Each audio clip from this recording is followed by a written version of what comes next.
Give it to me like.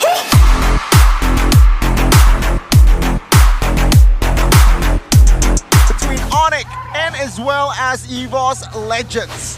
Who will set the tone here in the series? Let's wait and see.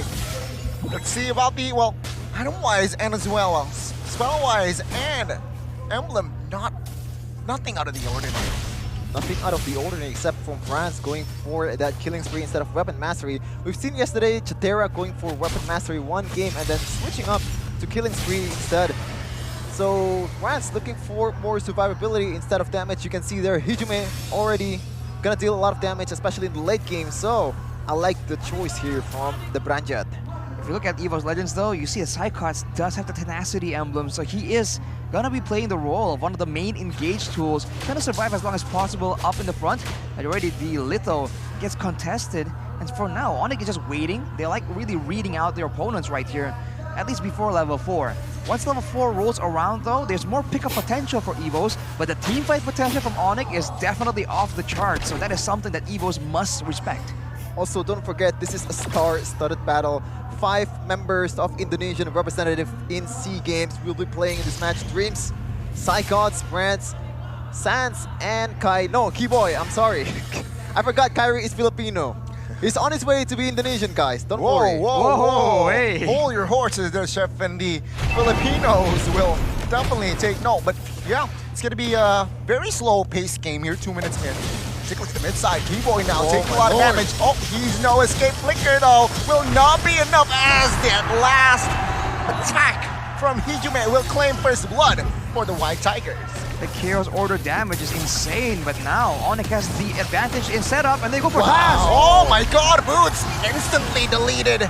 Taz there, no follow-up. Kyrie will pick up the first neutral objective. Psychots trying to deal damage on towards Boots there. So technically it's 1-for-1 roamer for Taz, but then again, neutral objective collected by Onic. But Onic though, very, very quick on the uptake, knowing that they have the chance to actually take the turtle. Just Kyrie starting the turtle, but the synergy between Sans and Boots, knowing that he has the flicker and penalty zone, and right away, Rough Waves, goodbye, Fredrin Taz. Cannot execute the retry if he's not there. Honestly, Onic, everything they do is just so calculated. They know they want to go for the neutral objective, so they ensure that the enemy jungle is just not in the picture at all. So Taz has no way of actually trying to do anything in that particular situation. And if you took a big factor right here that's really concerning me is the fact that CW, he is not using the Jujutsu Kaisen skin, bro. Oh. He goes in though. Flicker, Divine Judgment on towards Keyboy. Keyboy has no flicker. Sans jumps in, does not connect as Brands will pick up the kill with the torn apart memory. Another kill on towards Keyboy there. It seems like Dreams, his setup is just to deny the roamer. Onic, Keyboy now taken down twice. Yeah, definitely something to watch out for because CW might be popping up. Oh, he won a CW solo outplaying Brands and Dreams there. Even though without Keyboy, they thought Evos Legends thought that, yeah, gold lane will be a sure kill, but no. CW has that inspiring. Take a look at Sans with the Petrify connecting on towards Hijime, and that is more than enough damage to take him down with Keyboy. Onic now answering back. Wow, you'd think that Brilliant's gonna do something, but we're gonna see here Pop Wulung is the lone wolf supporting the White Tigers. We're gonna go for Onic. Thank you so much, but you can see there a lot of CCs burn on, and you can also use that ult from Keyboy to pretty much CC for Hijime to stop that Brilliance to actually kill him. Very, very intelligent from Onic, knowing what to do in the right situation. Onic is just well known for being able to manage the crowd control and time everything, but now Sans gets jumped on, he might get taken out. Stalling and Divine Judgment though on towards Sans. Keyboy now taking a lot of damage at the back side. Take a look at this Keyboy. A lot of damage taken. He will be taken down as Taz finds the neutral objective. Evos Legends now with the response.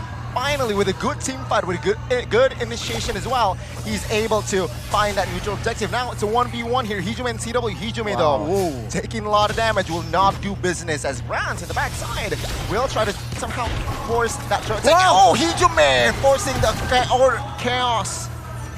order of brilliance rather, but it still survived. God, CW, like we've memed this guy a lot for Melissa and 1-1-2 Drake Pony, but if you're on Melissa and you're actually good at it, what can you do? Just use it. And you actually win on lane, win in 2v1 situation. My goodness, this guy's a monster. Whew, he just knows, man. He has to inspire, and that is something that Evos Legends don't seem to respect. They try and go, and without understanding that Melissa in the all-in situation is just so much more deadly than a Brody. And the numbers advantage, yes, it helps you out, but with the models, this Melissa, this is what makes her so dangerous right here, being able to do damage to so many members at the same time. Looking at the items, already a corrosion side completed, and going for a bit more lifesteal here. It seems to be a Demon Hunter sword being built up. Looking at the Mansitar and the Fredrin, there seems to be a lot of tankiness. He wants to burst through, but Kyrie makes a play right here and forces that brilliant order. Yeah, it seems like here just to force that skill out. And it seems like item-wise as well here, both gold laners here farming up well. Brands is basically equal, right, gold-wise with CW.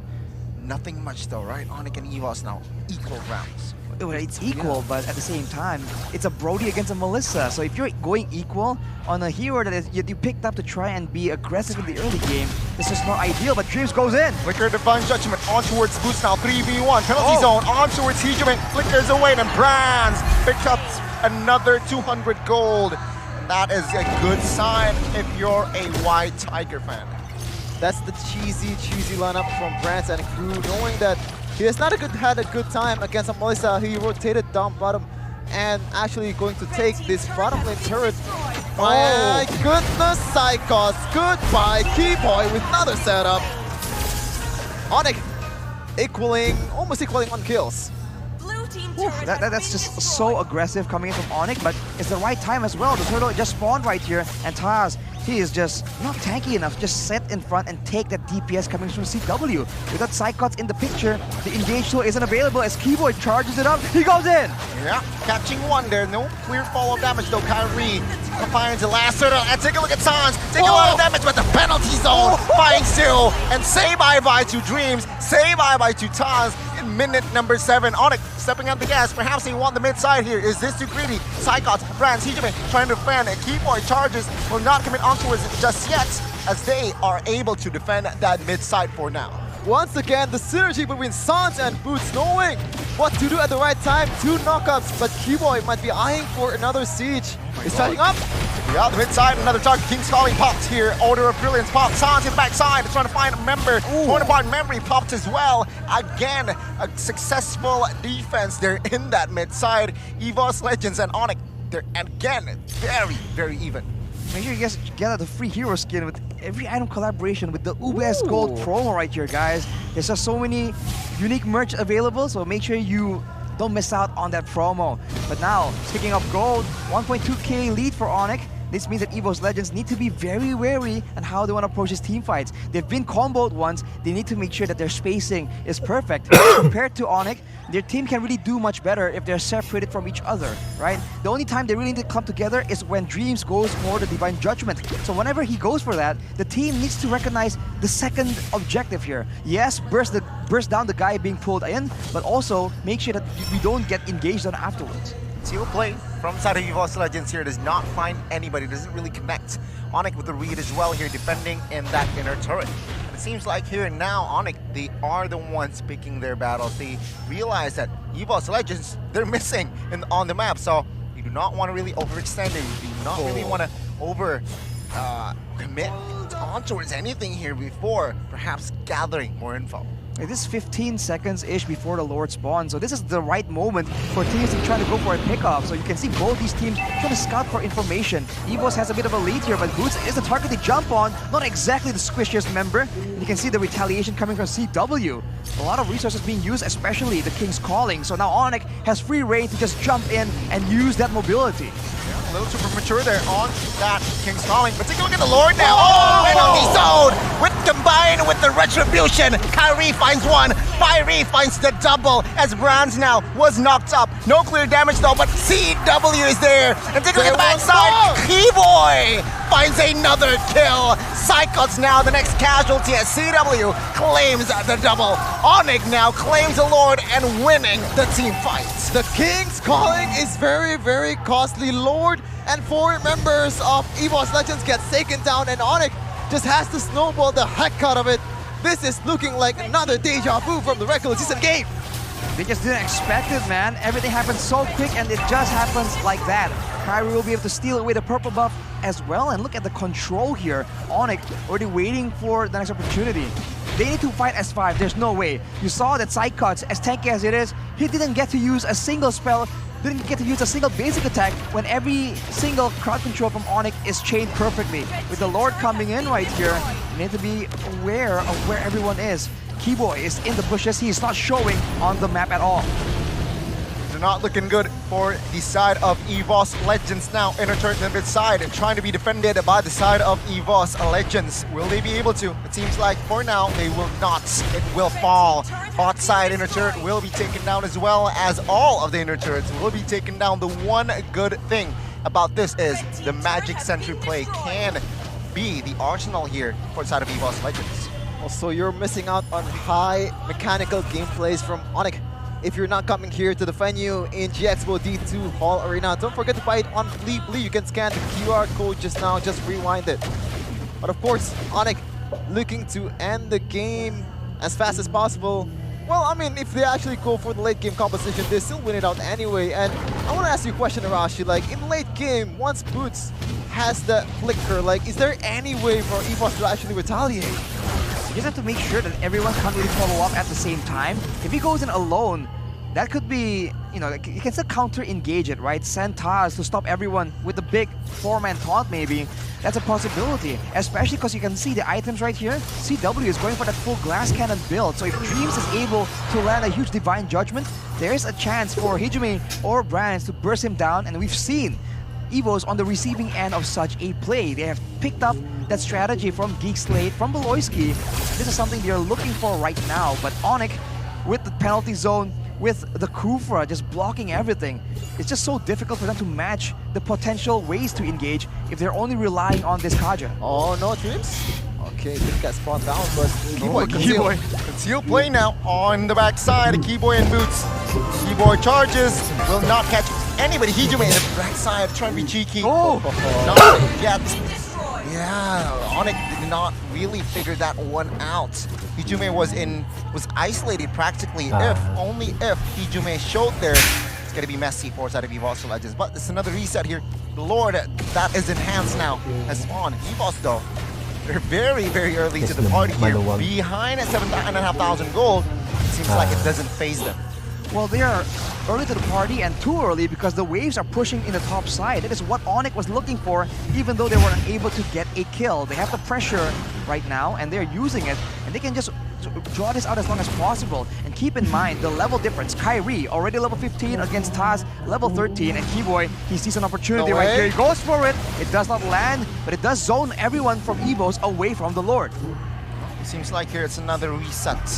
Evos will not commit on towards anything just yet here. Yeah, they will decide to, again, just back off and defend that top side. Onic, though, will claim the Lord comfortably. Intelligent play from Onic, knowing that slow push in the top lane, Brands has to go back to clear the lane and get the gold. Get as much gold as possible towards your damage dealer, towards the Brody. But at this time of the game, it's almost 10k gold lead, 9k gold lead for Onic.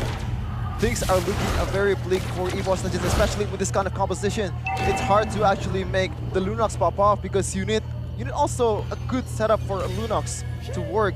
If it's a Yeef, if it's a good high ground hero, it might be a different case, but in this time, it's a burst dealing damage mid-laner.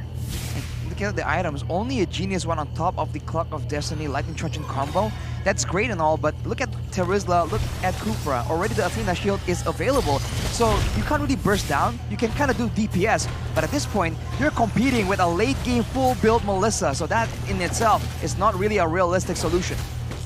Seems like Kaja and Lunox is trying to look for a flank there, so yeah, the combination of Hijime and as well as Dreams here looking for an opening in the backside. Sans. Oh my god. Yeah, conceal play. There you go. The suppression connects and he gets taken out. A good read. Hijime though flickers out of the way. Kyrie, take a look at the damage forcing again. The order of brilliance in the front side. No, Boots gets caught in that King's Calling. He can not escape as he will go down for 35. Well, looks like my question is answered. That's how you win fights for Evos Legends. Getting a good plan with Dreams, with the concept, with Divine Judgment, catching Sans out of nowhere. If you were to actually react a bit faster there, that would have been a different story for Onic, but in this time, Evos has the W and they're looking for more. Oh my god, Flicker hook there, does not connect. T-Boy though, in the front side here, a lot of damage taken. Immortal will be popped now. Will they commit more? Flicker is away as a torn apart memory does not connect on towards the roamer there. Onic, who had a lead almost 8,000 earlier, now down to 6.5. Evos Legends, slowly but surely here, responding back. Onic, man, they just made a bit of a mistake. They lost Sans initially, and then Boots, as well as everyone, essentially just keep jumping in to try and salvage the situation, but they've already lost one member, so they just kept funneling, and as a result, even I believe Boots was yanked into the base by Psychods with the hook. So for Onic, they just have to stop making those kind of mistakes, right? Losing one member is fine at this point. As long as it's not happening during a lore take, everything's fine. Now with 17 seconds, you can see that they're playing a lot more cautious, grouping as 5, trying to get the wave clear and possibly going for a conceal play right after this. They can get one of the main engage tools from Evos or take that retribution, kill the Fredrin off before the Lord is even part of the equation. They can go for something here, but Evos, learning from their mistakes, are pressuring the top side of the map. Yeah, they really want to push that far lane here. But take a look at the Lord now, down to 20,000 health. Will Taz commit on for a contest? Ron's taking the inner turret, but take a look at now, the Lord will be completed. But Sans in the backside there, trying to 1v1 Brands. Will he succeed? No. T-Boy, take a look at him. He will not be able to escape. This is one no immortal for him this time. Boots now in the King's Calling, trying to do the damage on towards Dreams, but in the backside, it was CW dishing out the damage. Kyrie, though, manages to solo Brands off camera, and is Onic again on the offense. Wow, I feel like Grant tried to pull off a Benny, but Onic with that perfectly, just sending Sans alone on that top side, reading it out perfectly, and almost taking them down. Unless with the flicker there, he would have died from the rough way. Oh, flicker penalty zone on towards Zero. No clear damage though, no casualties, but Hijume now, without order, will not be able to survive. Sans picks up the kill. In the backside now, Psycho's taking a lot of damage, pops the immortal, but it's gonna be the base now to expose, and Onic Esports, they strike first in the series. Decisive. Dynamite